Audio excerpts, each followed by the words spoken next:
Papai, te pedimos, Senhor, a Tua graça e a Tua bênção sobre a Tua palavra nessa noite, que possamos receber de Ti, ouvir a voz do Teu Espírito, Senhor, e sermos ministrados por Ti. Fala conosco, Senhor, nessa noite. Eu te peço em nome de Jesus, ministra poderosamente, Senhor, as nossas vidas, em nome de Jesus. Amém. Amados, nós, uma vez ao ano, normalmente, nós temos uma ministração que a gente fala sobre finanças, sobre dinheiro. O ano passado a gente não fez, e esse ano está em setembro, cara, e a gente estava passando de novo, e a gente não fez, então vai ser hoje. E aí, se você veio visitar a igreja pela primeira vez, e pensa assim, mas quando as igrejas evangélicas eles só falam em dinheiro, acertou o culto. Na pinha, não podia ser pior. Vai ser hoje. Mas eu espero poder contribuir com você, espero poder ajudar você nessa construção, porque eu entendo que a razão pela qual você sinta assim, que as igrejas evangélicas só falam em dinheiro, é porque houve muito abuso nesse processo. E as igrejas elas abusaram e nós nos sentimos abusados, nós nos sentimos feridos, e é um processo. E está mal, o abuso está mal, o abuso é ruim. Mas uma vez que nós somos sarados, uma vez que nós somos curados, existe o lado saudável disso tudo. E nós precisamos aprender a entender a partir disso tudo. É mais ou menos como você talvez tinha muito preconceito com Jesus. Diz, cara, esse negócio de igreja, é uma seita, é sei lá o quê, a gente cheio de preconceito que a gente tem com a fé e com Jesus, até você ter um encontro com Jesus. Aí quando você tem um encontro com Jesus, cara, você é curado, você é sarado, houve uma transformação dentro de você, e aí você hoje é apaixonado por Jesus, você não sente mais nenhum preconceito em estar no ambiente da igreja evangélica. A minha ideia hoje, o anseio do meu coração é tentar ajudar você nesse processo, dessa relação, de como nós lidamos. E esse é o nosso jeito CTF de ser. Quando eu digo CTF, é o jeito CTF Novo Hamburgo de ser, é a nossa percepção acerca disso. É a correta? Não sei, mano, é o nosso jeito de ser. Eu lembro um dia, eu estava tendo o privilégio, eu tive alguns privilégios na vida, esse foi um deles, de traduzir um cara chamado Dan Duque. Eu não sei se vocês já conhecem ele, já ouviram falar dele, é um missionário americano, ele é bem conhecido no Brasil, dedicou muito tempo da vida dele no Brasil, desenvolvendo o seu ministério no Brasil, e eu tive o privilégio de traduzi-lo algumas vezes. E numa dessas vezes que eu estava traduzindo ele, num almoço com pastores, e a galera falando de dízimos, de dinheiro, de como tem que ser, de como não tem que ser, e ele me cutuca e diz assim, porque ele entendia, ele não falava português, mas ele entendia, né? Aí ele disse assim, cara, não entendo por que esses pastores ficam falando sobre dinheiro, porque a minha visão sobre dinheiro já mudou pelo menos umas 5 vezes. E eu fiquei olhando para ele e digo assim, cara, se esse maluco já mudou umas 5, eu ainda vou ter que mudar algumas ainda, né? Ou pelo menos crescer e desenvolver algumas vezes. Então hoje, cara, eu não quero bater martelo em nada, eu não quero dizer, essa é a última palavra em relação a isso, mas essa é a nossa percepção, esse é o nosso jeito de ver tudo isso, e eu espero que você possa ser abençoado e que faça sentido para você. Mas eu quero ler um texto, que é o texto que a galera que foi abusada de finanças, ele faz quase assim, para não ler, que é o tal do Malaquias. Eu vou ter que ler, né, cara? A gente só lê ele uma vez no ano, vai ter que ser, né? Eu não posso deixar passar esse texto, nós vamos ser obrigados a se grudar nesse texto. Então abre lá, cara, Malaquias 3, todo mundo sabe de cor já isso aí. Ai, cara, olha isso. Malaquias capítulo 3, o verso 8 diz assim, roubará o homem a Deus, todavia vós me roubais e dizeis em que te roubamos nos dízimos, nas ofertas alçadas. Com maldição sois amaldiçoados, porque me roubais vós a nação toda. Verso 10, trazei todos os dízimos à casa do tesouro, para que haja mantimento na minha casa. E depois fazei prova de mim, diz o Senhor dos Exércitos, se eu não abrir as janelas do céu e não derramar sobre vós bênção tal, que dela vos advenha maior abastança. Repreenderei o devorador, para que não vos consuma o fruto, e segue o baile. Cara, nós estamos muito acostumados com esse texto, quem está na igreja um pouco mais de tempo, está muito acostumado com esse texto, e nós fomos ensinados de algumas formas, algo do tipo assim, cara, você tem que dar o dízimo, você precisa dar o dízimo, porque se você não der o dízimo, o devorador vai pegar você, ele vai vir na sua casa. Afinal, todo mundo é dizimista, ou você dizima na igreja, ou você dizima na farmácia. Você dizima no eletrônico lá que queima, nas coisas que estraga. Então, traz o seu dízimo na igreja. Meu irmão, eu estou na igreja há 33 anos. Todos os meses desses 33 anos que eu estou na igreja, eu dei dízimo. Todos. Eu posso ter esquecido de algum, porque a gente esquece. Mas se eu esqueci, não foi intencional. A minha intenção era ser fiel todo esse tempo. E já queimou uns negócios lá em casa, cara. Por exemplo, a nossa máquina de lavar durou só 25 anos. E o diabo se lançou na minha máquina de lavar. E ela estragou. Olha isso. Cara, eu já bati carro, mano. Já estragou um monte de coisa, já gasto na farmácia. Todo mês. Eu gasto na farmácia. E acontece um monte dessas coisas. E aí, tá, mas e não era? Cara, não, na prática, a vida da gente não funciona exatamente assim. E qual que é o ponto?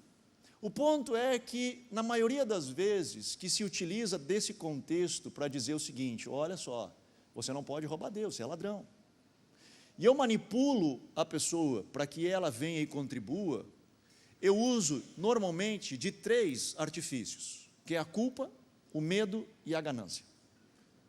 Eu culpo o cara, ele se sente culpado por não estar contribuindo, então eu crio toda uma estrutura e um cenário, né? Eu crio um storytelling, né? Eu crio toda uma narrativa para que esse cara se sinta culpado de não estar contribuindo. Isso está mal, isso é ruim.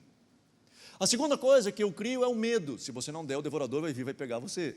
E aí o cara, meu Deus do céu, cara, eu preciso dar, porque imagina se o devorador vem na minha casa e tal. Mano, meu filho comia lá em casa.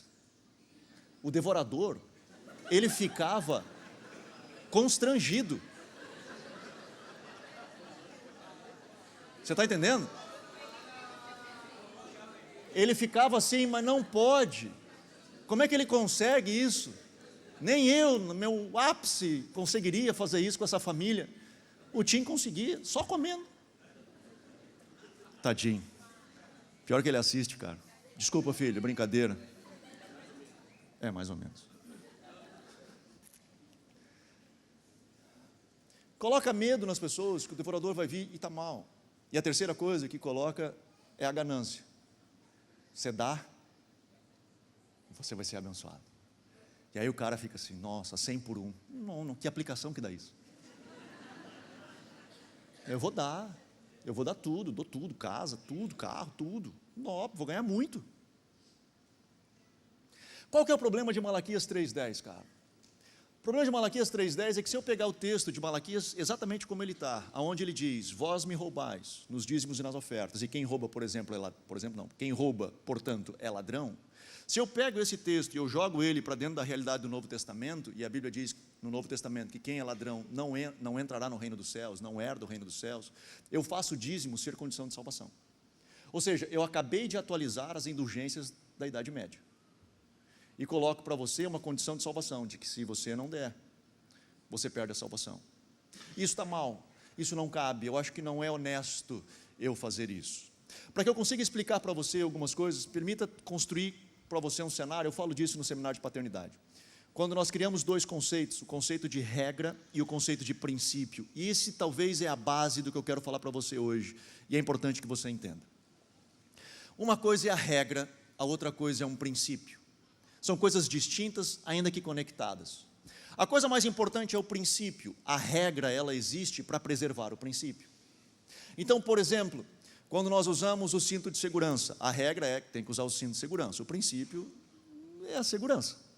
Então, nós estamos ali, eu tenho uma regra, mas existe algo por trás dessa regra, que é o princípio. Se eu entendo do princípio, eu não me incomodo em cumprir a regra, porque eu entendo que a regra, ela me traz um benefício que o princípio traz.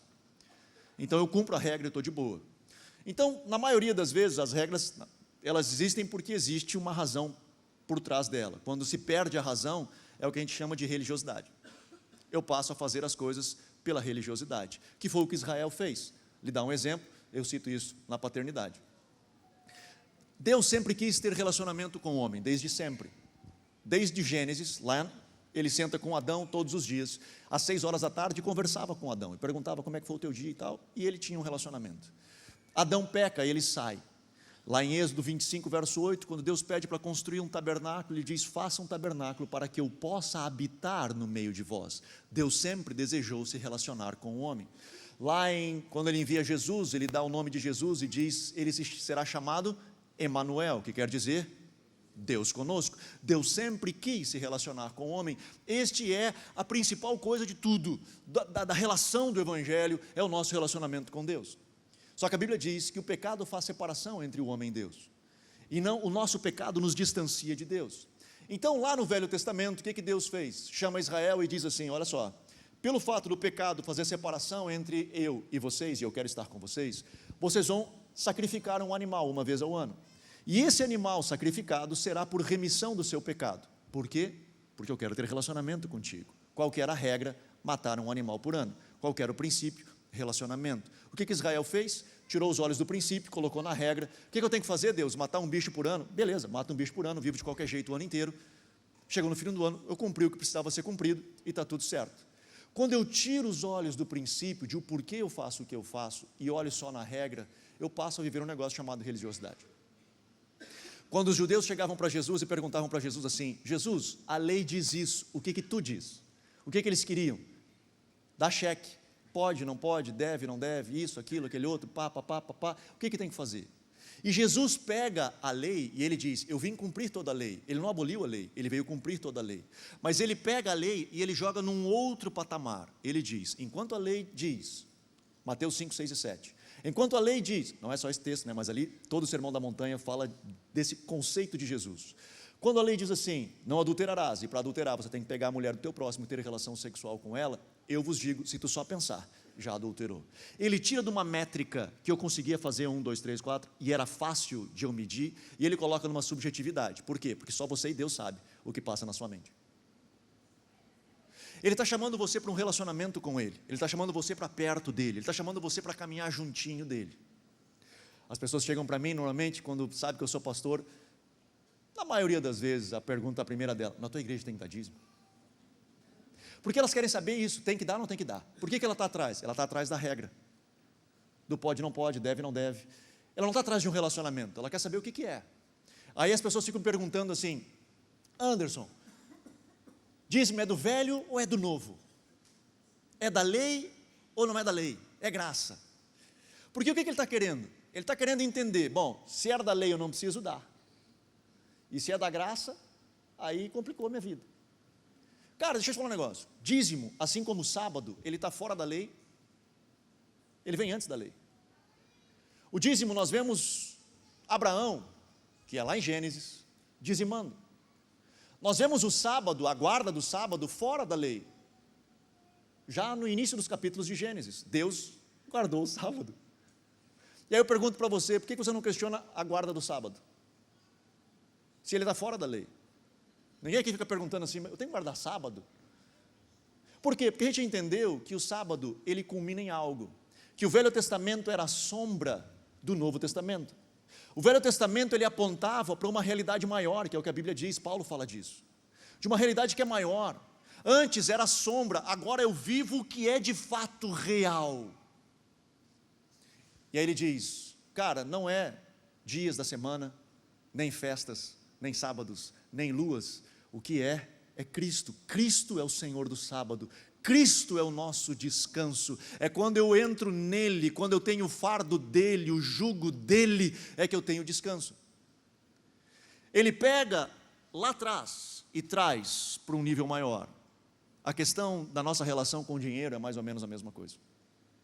Ele traz aquela realidade para uma nova realidade. Portanto, a pergunta certa que a gente tem que fazer não é, cara, se eu devo ou não dar dízimo. Essa não é a pergunta certa. É velho ou é novo? Não é a pergunta certa. A pergunta certa é: por que aparece esse negócio lá? Por que está escrito na Bíblia sobre dízimos? E aparece lá dízimos, tanto velho quanto novo. Por que está lá esse negócio? Qual que é a razão disso tudo? Na minha percepção. E de novo, podemos divergir disso, e não tem problema nenhum. No CTF College a gente sentou para conversar, discutiu, ficamos 2 horas conversando sobre esse negócio, né? E não vamos ter tempo, obviamente, de entrar em todo esse aspecto aqui com vocês, mas eu não tenho problema, cara, da gente divergir disso. Na própria CTF nós temos pessoas, eu não conheço nenhuma CTF que entende a questão de contribuir na igreja baixo pena de maldição. Se você não contribuir, você vai ser amaldiçoado. Não encontro nenhuma. Mas eu encontro dentro da CTF pessoas que entendem que dízimo é mandamento e outros que dízimo é generosidade. Na nossa percepção, enquanto CTF no Hamburgo, a nossa leitura que nós fazemos a partir do Novo Testamento é que dízimo é sim uma expressão de generosidade. É sim um coração generoso.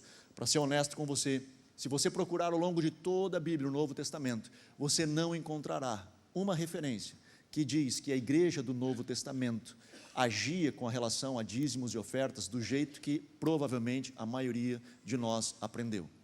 Que você tem que correr para dar o dízimo, que você não der dízimo, o diabo vai pegar você, vai amaldiçoar você, o devorador vai vir, vai consumir você, e tananana. Nós não vemos essa referência.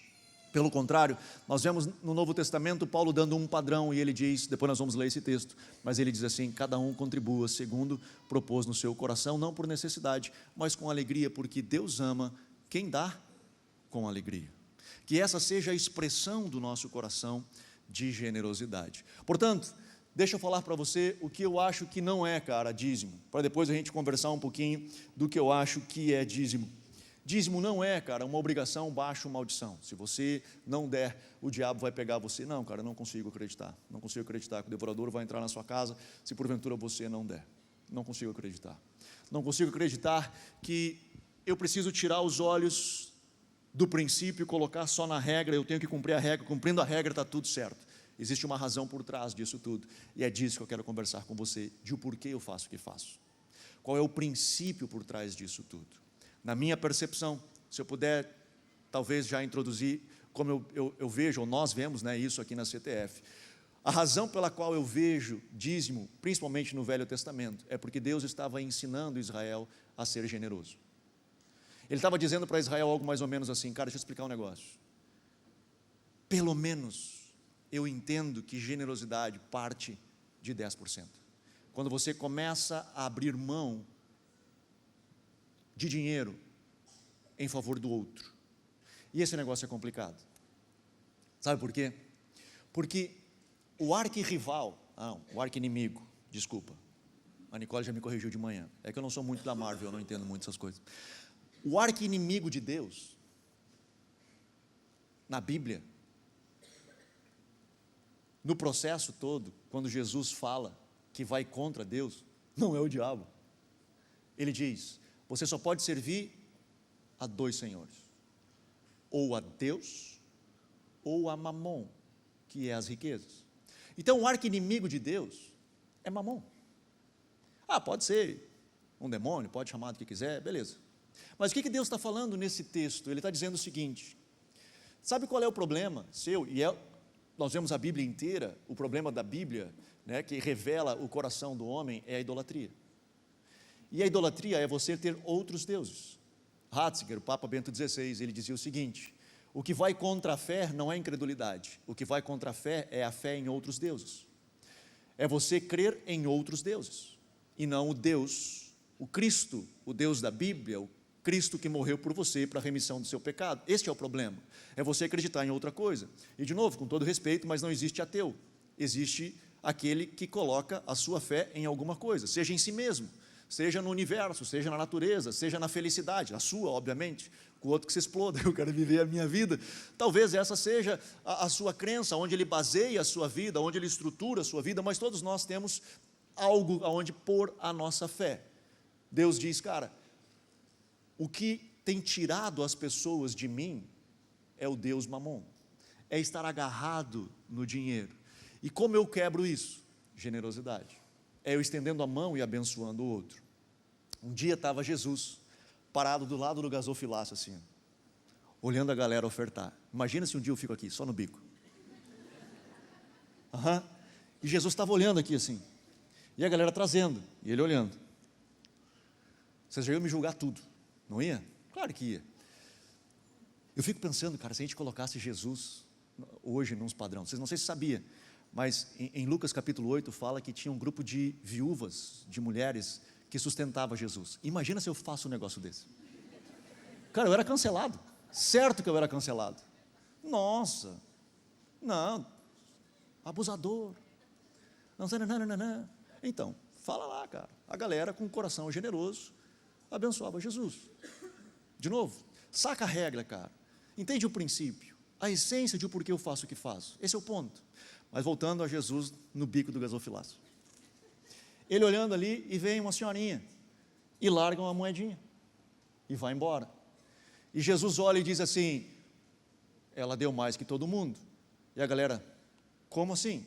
Aparentemente tinha mais gente olhando o gasofilaço. Aí ele diz, como assim?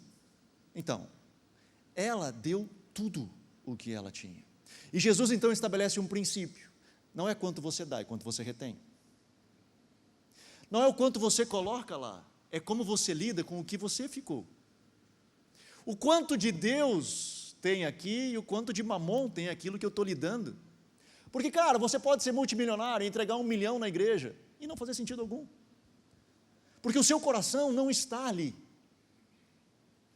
e mais, presta atenção nisso aqui, você pode vir trazer a oferta no altar, e entregar o dinheiro na igreja, e estar agarrado assim, abraçado em mamon, porque você está entregando aqui na expectativa de ganhar algo em troca, você está pela ganância, presta atenção, se você dá esperando algo em troca, você não está dando, você está comprando, não é assim no mercado? Ah, Anderson, mas a Bíblia diz que a lei da semeadura, né, o que nós plantamos nós colhemos, é verdade, mas, e aí a galera fica assim, cara, eu vou dar e vou ganhar muita grana, meu irmão, quando nós damos, Deus vai abençoar? Claro que Ele vai, cara, porque Deus é bom, e Ele vai te abençoar, não tem como Ele não te abençoar, agora, a forma como Ele vai te abençoar, pode ser distinta, e se Ele te der saúde? E se Ele te der paz? Coisa que talvez pessoas dariam milhões de dinheiro para ter, e não tem, e você tem alegria. Que mundo maravilhoso, mano. Então, cara, dê, e deixa que Deus vai fazer do jeito dele, você planta a semente, deixa que Ele vai abençoar do jeito que Ele quiser, da forma que Ele quiser, está ali, cara. Mas quando a gente começa dentro dessa cultura da barganha com Deus, ele é muito ruim isso. Nós temos isso muito forte da teologia americana, né? E o Brasil bebe muito da teologia americana, e isso é muito forte nos Estados Unidos. Essa questão da prosperidade, da teologia da prosperidade e tudo isso. Deixa eu ler com você um texto, que para mim ele é chave, nós vamos ver bastante texto hoje à noite, lá em 1 Coríntios capítulo 8, desculpa, capítulo 9, depois nós vamos ver 2 Coríntios capítulo 8, 1 Coríntios capítulo 9, Paulo está instruindo a igreja, e ele fala forte à igreja, e sabe por que Paulo fala forte à igreja de Corinto? Por uma frase de Jesus, Jesus diz lá no Sermão da Montanha também, aonde está o teu tesouro, aí está o teu coração. Aonde está o teu tesouro, está o teu coração. Qual que é o teu tesouro? É mamon? Teu coração está em mamon. Teu tesouro é o Senhor? Teu coração está no Senhor. E como é que eu sei disso? Eu não estou preso a mamon, eu não estou preso, eu não sou refém do dinheiro, eu consigo lidar bem com isso. Paulo, ele escreve aos Coríntios, capítulo 9, 1 Coríntios, capítulo 9, e ele diz assim, a partir do verso 7, quem jamais vai à guerra à sua própria custa? Quem planta a vinha e não come do seu fruto? Ou quem apacenta o gado e não toma do leite do rebanho? Digo eu isto como homem, Ou não diz a lei também o mesmo? Pois na lei de Moisés está escrito: não atarás a boca ao boi que debulha.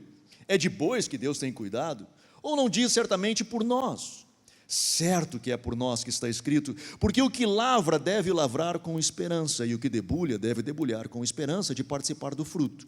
Se nós vos semeamos as coisas espirituais, será muito de vós recolhermos as materiais? Se outros participam deste direito sobre vós, por que não mais justamente nós?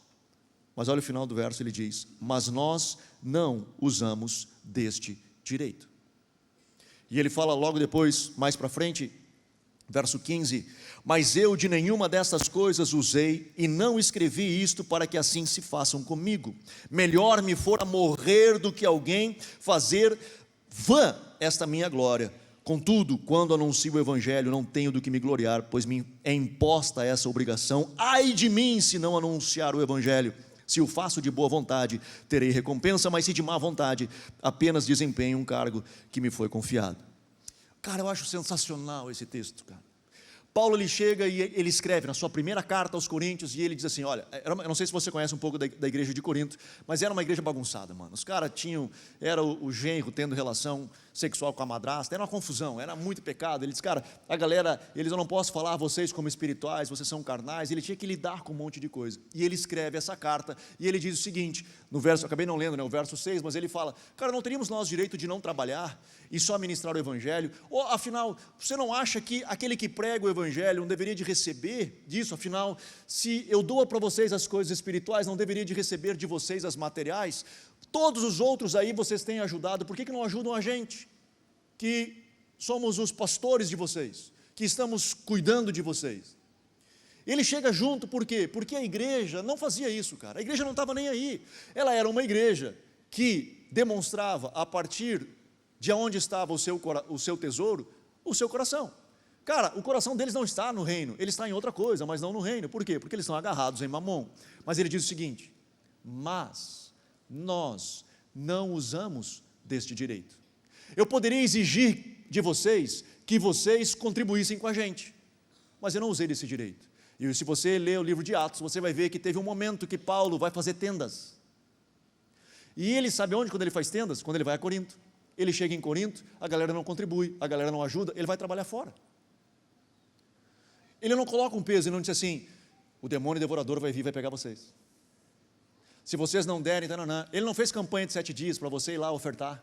E se você, todas 7 vezes, no final vai vir a prosperidade. Ele não fez isso.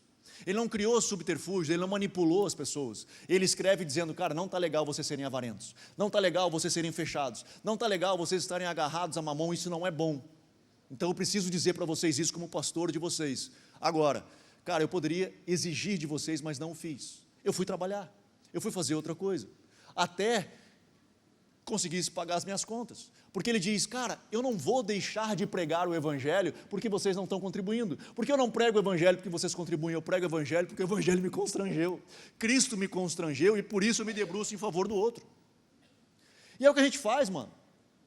Anderson, tu não tem medo de ficar falando essas coisas e as pessoas pararem de contribuir? Não, porque elas já fazem isso. Eu não tenho medo que isso um dia vá acontecer, já acontece. E nós, um dia tomamos a decisão, logo que nós começamos a CTF, nós sentamos e, cara, não importa o quanto nós vamos sofrer, o quanto nós vamos ter que fazer tenda, mas nós vamos nos debruçar e ensinar as pessoas para que elas amadureçam e façam isso a partir de um princípio e não de uma manipulação, não de um controle, não de medo, não de culpa, não de ganância, nada disso. Mas nós vamos trabalhar para que elas entendam o conceito e cresçam e desenvolvam e amadureçam e consigam corresponder a partir daquilo que o Espírito Santo coloca na vida deles. Afinal, eu faço parte de uma comunidade e quero poder contribuir, quero poder estar junto. Paulo, ele escreve essa igreja e ele instrui essa igreja. Ele vai embora. E depois de um tempo ele escreve uma segunda carta. Eu quero que você abra lá em 2 Coríntios, no capítulo 8. E ele diz assim, lá em 2 Coríntios, no capítulo 8, a partir do verso 1, ele diz assim, e agora, irmãos, vós fazemos conhecer a graça de Deus dada às igrejas da Macedônia. Em muita prova de tribulação, houve abundância do seu gozo. Olha o que ele diz. Cara, vocês, igreja da Macedônia, Corinto estava lá, vocês estão passando por muita prova, e eu vejo a alegria de vocês de passar por o perrengue. Olha isso. Eu vejo o gozo que existe em vocês de passar o perrengue que vocês estão passando. E olha o que ele diz depois. E a sua profunda pobreza, ou seja, não era qualquer pobreza, era profunda pobreza. Ou seja, a galera era miserável. Eles estavam vivendo na miséria. E ele diz assim: transbordou em riqueza da sua generosidade. Ele escreve para os coríntios e diz assim: galera, na primeira carta eu escrevi para vocês e falei que vocês eram avarentos, que vocês não ajudavam, eu tive que trabalhar fora para poder me sustentar, porque vocês não estavam nem aí. Na segunda carta ele diz: cara, eu vejo em vocês que vocês estavam pobre, mas assim, miserável, e o que vocês tinham, o pouco que vocês tinham, vocês foram generosos e estenderam a mão. Paulo não disse assim: não pessoal, vocês são miseráveis, não precisa dar, relaxa. Ele não disse isso. Ele disse: cara, que legal que vocês conseguiram ser generosos, porque de novo, cara, não é o quanto se dá. Provavelmente a galera que era profundamente miserável não deu muita coisa, porque era profundamente miserável. Mas o pouco que eles deram, a intenção do coração, o princípio por trás daquela regra toda, cara, era maravilhoso, que era um coração generoso que se debruça em favor do outro, estende a mão em favor do outro, ajuda o outro, dá para o outro, sai de olhar só para si e vai cuidar do outro, e estende a mão para o outro. E ele segue dizendo: pois segundo as suas posses, o que eu mesmo testifico, e ainda acima delas, deram, escute isso, voluntariamente, não por obrigação, mas voluntariamente. E esse é um princípio que eu acho legal, cara. Ele diz assim: segundo as suas posses. Esse é o princípio top do reino, cara. Você pode chamar de percentual, você pode chamar de dízimo se você quiser, chame do que você quiser, mas a Bíblia, ela tem uma forma de doar, que ele diz: cara, cada um contribua segundo as suas posses, porque não seria justo, por exemplo, nós estabelecermos assim: todo mundo que quiser ser membro aqui da CTF tem que pagar R$1.000 por mês. Cara, para alguns talvez R$1.000 seria de boa, para outros seria impossível, passaria fome.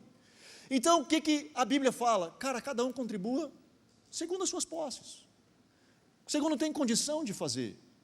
Quer chamar de dízimo? Chama. Quer chamar de outra coisa? Chama de qualquer outra coisa. Mas existe uma expressão, um percentual, que a Bíblia fala, que nós contribuímos. De novo, por que aparece dízimo na Bíblia? A minha percepção, o que eu entendo, é que é o mínimo que Deus espera de um coração generoso. A gente parar de olhar para a gente, começar a olhar para o outro, o mínimo que eu entendo, que parece que Deus estava tentando ensinar ao povo, lá no Velho Testamento, era a expressão de 10%. E ele diz, e não só isso, eles deram acima das suas posses. Eles conseguiram transbordar e ir acima das suas posses, porque eram generosos. A galera, eu acho massa, a galera que vem perguntar sobre dízimo, normalmente eles fazem assim, eles querem saber se é da lei, né?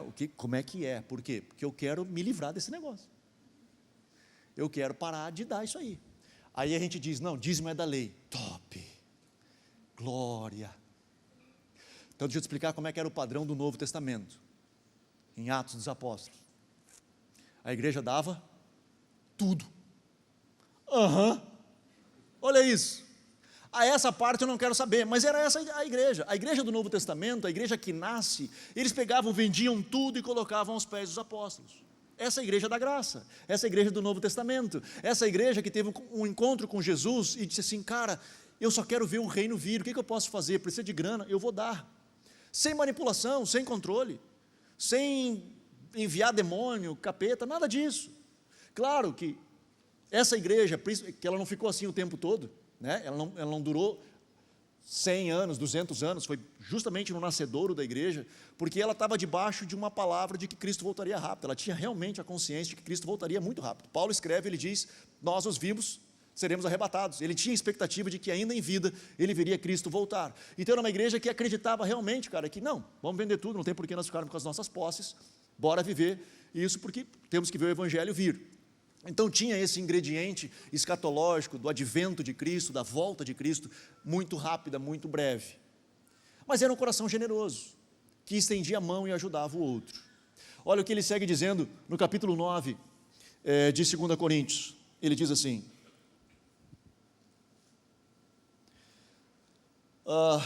verso 1, ora, quanto à assistência que se faz a favor dos santos, não necessito escrever-vos.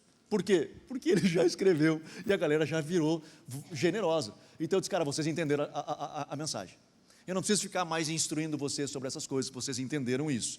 E aí ele fala, naquele verso que eu citei para vocês, ele diz assim no verso 5, portanto, julguei necessário exortar a estes irmãos, para que primeiro fossem ter convosco, e preparassem de antemão a vossa dádiva, ou seja, a vossa oferta, já antes anunciada, para que esteja pronta como expressão da generosidade e não de avareza. Paulo, ele envia uma galera lá para a igreja de Corinto e diz assim, eu estou enviando essa galera aqui, eles vão falar com vocês sobre uma oferta que a gente vai levantar para um projeto. Então ele vai ir antes para preparar vocês, para que vocês estejam preparados para isso, para que vocês possam ser generosos e não avarentos. Eu não preciso instruir vocês, vocês já entenderam todo o negócio, mas ele está indo lá para explicar o projeto e eu quero poder contar com a generosidade de vocês. E aí ele fala no verso 6, e digo isto, que o que semeia pouco, pouco também ceifará, o que semeia com fartura também ceifará. E aí o verso 7, que nós conhecemos, e eu citei no início, cada um contribua, segundo propôs no seu coração, não com tristeza ou por necessidade, pois Deus ama o que dá com alegria. Então, amados, Deus, Ele ama aquele que dá com alegria. Então, Anderson, como tu entende a questão de dízimos e ofertas? Eu entendo como uma expressão de generosidade. Eu entendo como aquele que compreendeu isso, expressar isso. Eu faço todo mês, eu separo 10%, sempre. Eu faço, ensinei meus filhos assim, e até hoje, mesmo compreendendo tudo isso, por um tempo eu entendia que era baixo maldição, se eu não desse, o diabo pegava. Quando eu descobri que o diabo não ia me pegar, eu continuei buscando expressar no meu coração de generosidade. Mais do que isso, porque eu faço parte de uma comunidade. Eu estou conectado com um corpo. E este corpo tem vida, e ele precisa um do outro. E por isso, cara, Deus coloca isso, para nós abençoarmos, estendermos a mão e ajudarmos ao corpo, cuidarmos uns dos outros. Então, cara, tudo tem custo, tudo custa dinheiro, o microfone custa dinheiro, o som custa dinheiro, o ar-condicionado, tudo custa dinheiro, a luz custa dinheiro, o telão tudo custa dinheiro. Então, cara, eu que faço parte de uma comunidade, e eu entendo que eu faço parte, eu contribuo com a minha comunidade. Eu faço parte do corpo, e é por isso que a Bíblia nos fala de corpo, nós somos um corpo. Agora, se eu sou aquele cara que eu não contribuo nada, não precisa, o demônio não vai vir, aonde não tem a manipulação, aonde não tem o controle, eu não preciso dar, e eu não dou nada, e tem muita gente que não dá nada, e está tudo certo, como eu falei antes, não tem problema, nós vamos continuar te amando, nós vamos continuar nos debruçando sobre você, nós vamos continuar atendendo você, eu faço questão de não saber quem dá ou quem não dá, não me interessa, não sei mesmo, não quero saber, porque eu quero poder tratar, e todos nós podemos tratar todos igual, se dá, se não dá, se dá mais, se dá menos, eu não sei, e não quero saber. Então, se porventura você achava que tinha que dar para o pastor saber, não sabe, eu não sei, cara. Agora, dito isso, eu quero dizer o seguinte, se eu faço parte de um corpo, e eu não me entrego a este corpo, eu só vou neste lugar, e eu colo nesse corpo, e eu extraio desse corpo, eu sugo desse corpo, não consigo encontrar outra palavra, por mais pejorativa que seja, mas eu acabo sendo um sanguessuga, onde eu conecto no corpo, eu extraio do corpo o que ele tem para me dar, e quando eu não quero mais, eu vou embora. Então, eu basicamente eu não sou do corpo. Eu estou no corpo, mas eu não sou do corpo. Eu estou conectado no corpo, eu estou extraindo do corpo, eu absorvo o que o corpo tem de bom, mas eu não deixo nada lá. Eu não contribuo em nada lá. Eu não sou do corpo. Pode chamar de carrapato, pode chamar do que for, né? Todo nome é ruim, porque tem uma sensação ruim, é muito ruim a gente ver alguém que só extrai e não entrega nada. Ele só suga e não se debruça sobre. É ruim isso.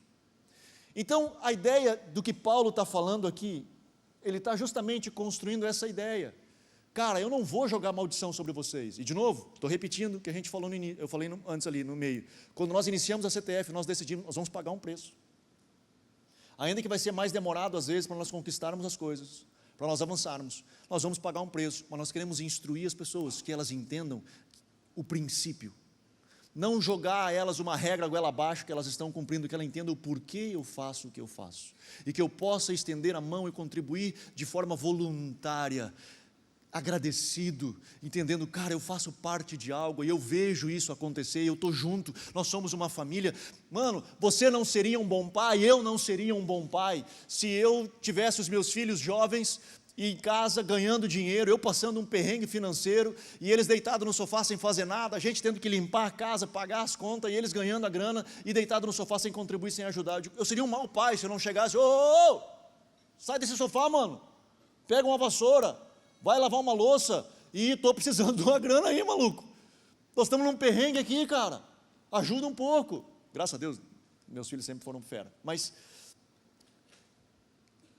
eu não seria um bom pai se eu não estivesse dizendo assim, está mal, está errado. Paulo, em 1 Coríntios, no capítulo 9, ele diz, filhos, está mal. Eu não vou jogar o demônio sobre vocês, vou trabalhar fora, mas preciso dizer, não está legal, se você só suga. Eu preciso que você faça parte. Na segunda vez, ele diz, cara, vocês são fera demais.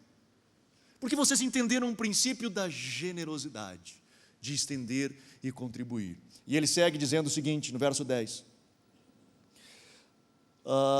Verso 8. E Deus é poderoso para fazer abundar em vós toda a graça, a fim de, tendo sempre em tudo, toda suficiência, abundeis em toda boa obra, e conforme está escrito, espalhou Deus, deu aos pobres, a sua justiça permanece para sempre. Ora, aquele que dá semente ao que semeia e pão para alimento, também multiplicará a vossa sementeira, e aumentará os frutos da vossa justiça. Em tudo sereis enriquecidos para toda a generosidade. De novo aparece a palavra generosidade. Paulo ele escreve e diz o seguinte, presta atenção, o dinheiro que você tem na carteira, ou que não tem, né, porque às vezes a gente não carrega mais dinheiro, mas o dinheiro que você recebe no mês, no seu salário, ele é classificado de duas formas. Ele é classificado semente e pão. Essa é a classificação que a Bíblia faz. Isso aqui é educação financeira, presta atenção. Ele fala, uma coisa é semente, e a outra coisa é pão. Tem gente comendo semente, que você deveria de plantar, e não me refiro só a trazer na igreja, não é disso que eu estou falando, é você plantar, é ter investimentos, é daquilo que você recebe, saber que eu não posso comer tudo, eu preciso plantar, para que venha retorno. Então, seja investimento financeiro, seja alguma coisa, seja na contribuição que você faz com o seu corpo, com a família que você faz parte. Michael Brodeur fala disso. Ele diz, aquilo que você valoriza, você investe tempo e dinheiro. Então, se você valoriza a sua família, você gasta tempo e dinheiro. Mulheres, vocês vão ficar felizes agora. Marido, se vocês amam a sua esposa, você investe tempo e dinheiro. Mulheres também. Se você ama a sua comunidade de fé, você investe tempo e dinheiro. Porque a gente vive na nossa vida comunitária. Cuide para você não estar comendo semente. E olha o que a Bíblia fala, Paulo ele escreve e diz assim, e Deus fará abundar a vossa sementeira, para que você possa continuar semeando. Para que você estenda a mão e seja um semeador. As pessoas que eu conheci, eu tenho pouco, o Robson tem um relacionamento, né, pelo envolvimento dele, mas um ex-chefe do Robson, mais chefe ainda mais ou menos, sei lá, mas é um cara que ele tinha relacionamento, talvez é um cara que eu tive contato, que mais grana tinha, assim, o cara era fera demais. Mas foi um dos caras mais generosos que eu conheci na minha vida. Era um cara extremamente generoso, simples, um cara queridaço, mas de um coração generoso. E Deus está atrás não de vasos, Deus está atrás de canais, que Ele possa derramar da sua graça, porque o reino precisa de recursos financeiros, e quando Ele encontra alguém que o seu coração não está no mamon, mas está em Deus, Ele consegue derramar dinheiro, porque Ele não vai represar, Ele vai conseguir estender e abençoar, e ver as coisas acontecerem. E esse maluco, cara, extremamente generoso, era multimilionário, enfim, Porque Deus estava atrás de corações assim, de pessoas que Ele possa confiar e que vai saber que Ele não vai se agarrar em mamon, mas que Ele vai conseguir semear. Portanto, e eu encerrando agora, deixa eu resumindo. Dízimo, cara, de longe, é uma obrigação sob pena de maldição. Nós não podemos e não devemos ofertar por barganha com Deus. Nós precisamos reconhecer que na nossa natureza, nós somos naturalmente avarentos. E que para nós rompermos esse mamon que existe dentro da gente, é um negócio chamado generosidade. Eu preciso ser generoso. E Lucas capítulo 6, o texto que ele fala de que o Senhor vai dar e vai abençoar abundantemente, de forma recalcada, sacudida e transbordante. Esse texto, se você ler todo o capítulo 6, você vai ver que todo o capítulo 6, ele está falando sobre generosidade. De ser um coração generoso. Cuide para você não estar agarrado a mamon. Muitas das vezes hoje nós criticamos a religiosidade, criticamos a ideia da manipulação e está errada a manipulação, está muito errada a manipulação, cara. Mas a manipulação nasce obviamente de um coração maldoso do homem, mas também ela nasceu de uma igreja avarenta. Nenhum está certo. Eu não estou dizendo que justifica o manipulador, está errado. Vai fazer tenda então. Ensina a igreja e vai fazer tenda, não manipule, não coloque medo. Mas eu preciso dizer para você que, na maioria das vezes, ela nasce a partir de uma igreja avarenta.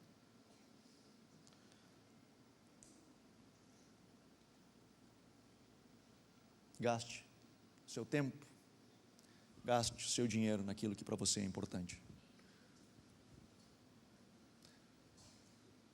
Não pela regra, mas pelo princípio. Meu irmão, Deus ama aquele que dá com alegria, porque sim, cara, é melhor dar do que receber. É um princípio do reino de Deus. Se a gente entende, cara, a gente tira fora o peso da condenação, da manipulação, do controle, do medo, da culpa. A gente tira fora isso e consegue ser generoso. Cara, que top, mano, que bênção é isso. Portanto, essa é a nossa expressão. Assim nós entendemos como igreja, como Catch the Fire, nós entendemos que estamos desenvolvendo não uma creche, mas estamos desenvolvendo uma noiva, que ela está se preparando para se encontrar com o noivo. Portanto, a gente não precisa ficar manipulando. Nós vamos tentar ensinar você, ajudar você a crescer, a desenvolver e fazer isso a partir de uma expressão de generosidade, de um coração generoso. Amém? Vamos ficar de pé?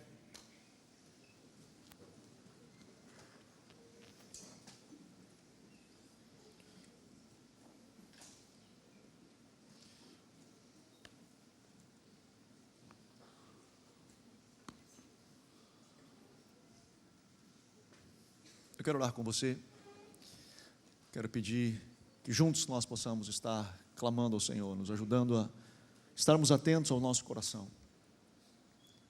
para que mamon de fato não tenha lugar na nossa vida, e que possamos sim, nos debruçar em favor do outro. Pai, eu oro, Senhor, pelos teus filhos nessa noite, Senhor, daqueles que aqui estão, daqueles que estão acompanhando pela internet, Senhor, em nome de Jesus, que a tua graça venha, Senhor, e que possamos ouvir a voz do Teu Espírito. Papai, se porventura mamon tem sido Deus nas nossas vidas, papai, que os nossos olhos sejam abertos e que nós possamos contribuir, como diz o texto de Coríntios, segundo as nossas posses, com aquilo que nós temos, com a condição que nós temos, mas que possamos ser generosos, que possamos estender a mão sobre o outro, que possamos abençoar o outro, Senhor, em nome de Jesus, que possamos romper, quebrar esses grilhões, Senhor, que nos prendem a mamon através de um coração generoso. Papai, nós abençoamos a Tua igreja, nós abençoamos os Teus filhos nessa noite, em nome de Jesus.